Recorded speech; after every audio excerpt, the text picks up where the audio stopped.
Here we are again. Today we're going to discuss networking, why it's a word, and why you're doing it wrong. I know you're all going to say, Chris, how the hell would you know how I'm networking wrong? Well, it's Monday at 11 in the morning.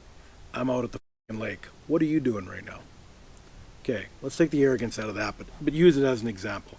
I'm probably not that much older than most of you. Where has the networking that you do gotten you? Has it acquired you drinking buddies, people you can gossip with, people you can share your knowledge of whatever it is you know with? There's nothing wrong with that. There's absolutely nothing wrong with making connections, new friends, people you can hang out, party with. But if you are networking for some type of investment knowledge, monetary gain, developing your business mindset, developing your entrepreneur mindset, you better not be networking with a bunch of people in your same position. I'll elaborate on that.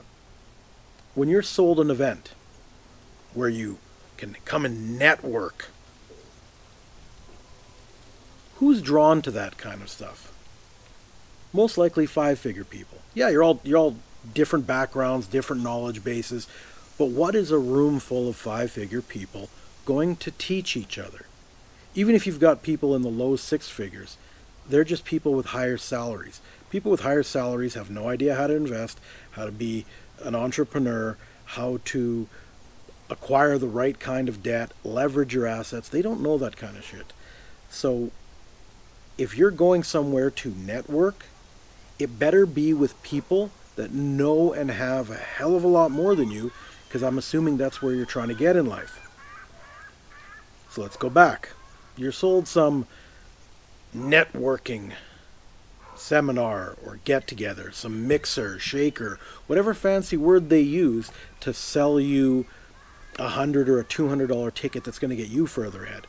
All it really does is that person who sold you the ticket, or that organization, they got their five-figure mindset as well. They're trying to figure out how to cash in real quickly and sell you a networking event. Do you think they sold a 7, 8, or 9-figure person a ticket to that event? Hell no. Because a 7, 8, or 9-figure person is not going to learn anything from a 5-figure person. So nobody in that room has high value, high asset, high worth, high knowledge. You're all going to have roughly the same knowledge of a bunch of different stuff. And like I said, that doesn't make anyone better or worse people. You're just not going to learn something. So if you have the chance, get rid of the word networking. Because wealthy people don't network.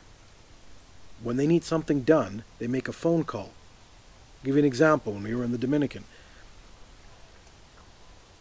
Okay, we need a location to throw this party because we've got celebrities, athletes, investors, very wealthy families and businesses coming down to see what we have to say. It's not so much of an investor meeting, but we're making connections. Did we network for that? No. We called someone that knew the best restaurant in the area that we were throwing the event. They're like, oh, absolutely, I'll make a phone call for you, we'll have it. We had the restaurant. The gigantic yacht that you've seen us on. That's not mine. It's not our business's. That's now a business associate because a connection was made. Oh yeah, I got someone for that. That's how that's done. Oh, the catering. Oh, I got someone for that. They work together. They're never, wealthy people there's no conflicts or fighting each other. That's expensive. If y'all work together, you just grow together. That's wealthy people mindset. It's not five-figure people mindset. So back to why networking is bullshit. Because the way you're doing it, or the way that people are selling you a networking meeting, will never get you further ahead in life. I guarantee you that. So your best bet is to be respectful when you meet people who you feel are where you would like to be. And don't try filling a huge gap right off the bat. If you're a five-figure person making 30, 40, 50 grand a year, don't go to a billionaire. That's too big of a spread. Their knowledge isn't just one piece of knowledge. It's a completely different mindset, and you can't learn that right away.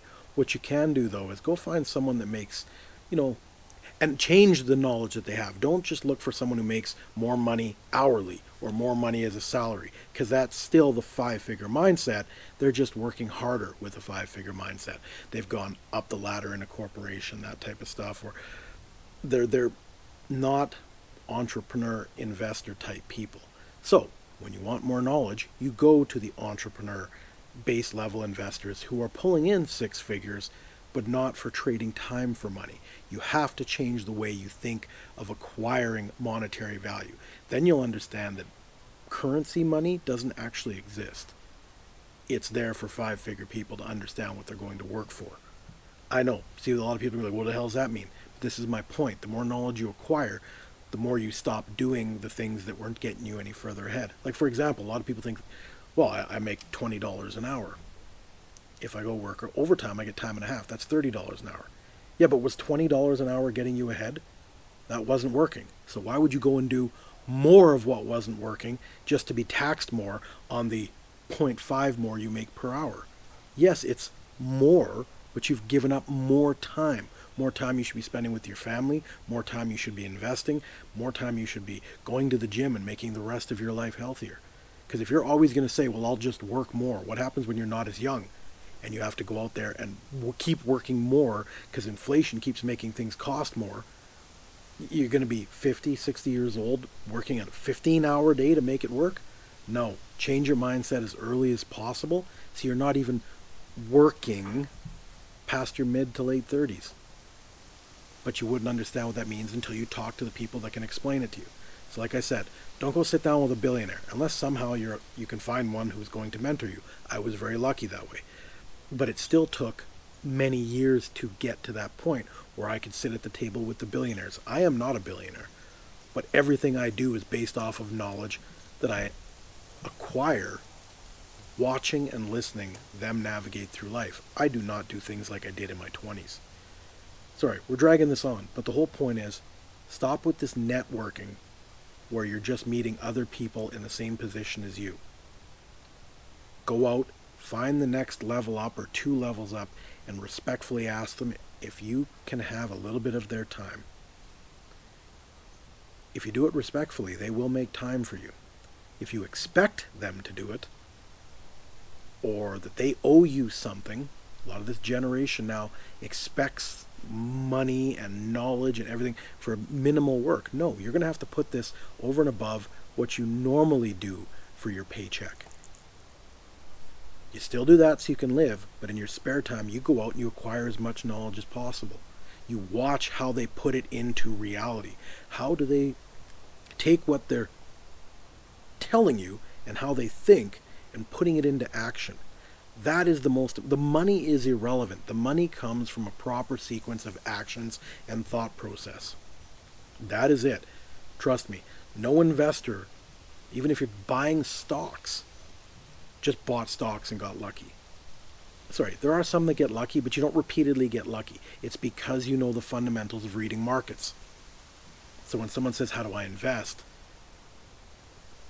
That isn't such an open-ended question. What are you risk adverse? What are your interests? What type of capital do you have? Are you time rich but cash poor? Cash rich, time poor? Until you understand all the terminologies, even just credit and debits, what the average person knows as that terminology is completely different in the financial. It's actually reversed. But you wouldn't know that until you acquire the knowledge. The knowledge is out there. Stop saying that wealthy people don't share, don't do anything good. Most of them will be more than happy, if you're respectful, to teach you everything because someone else would have taught them as well. So I'm going to end that there. So just remember, and I think we're probably going to title this, You're Networking Wrong. Because you are. Learn how to, we'll use networking, I don't like the word, but learn how to associate with the right people.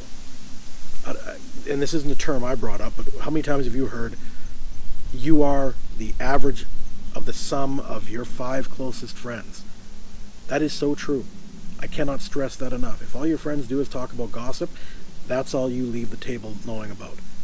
If your friends talk about cars, you're going to know more about cars. So go sit at the table that talks about investing. How easy is that? Maybe even buy them around to show the respect that you're willing to put in, not just take out. There you go. That's all you really need to know. So, I'm Chris, signing off for now. Have an awesome week. I hope you learned a little bit here. Cheers.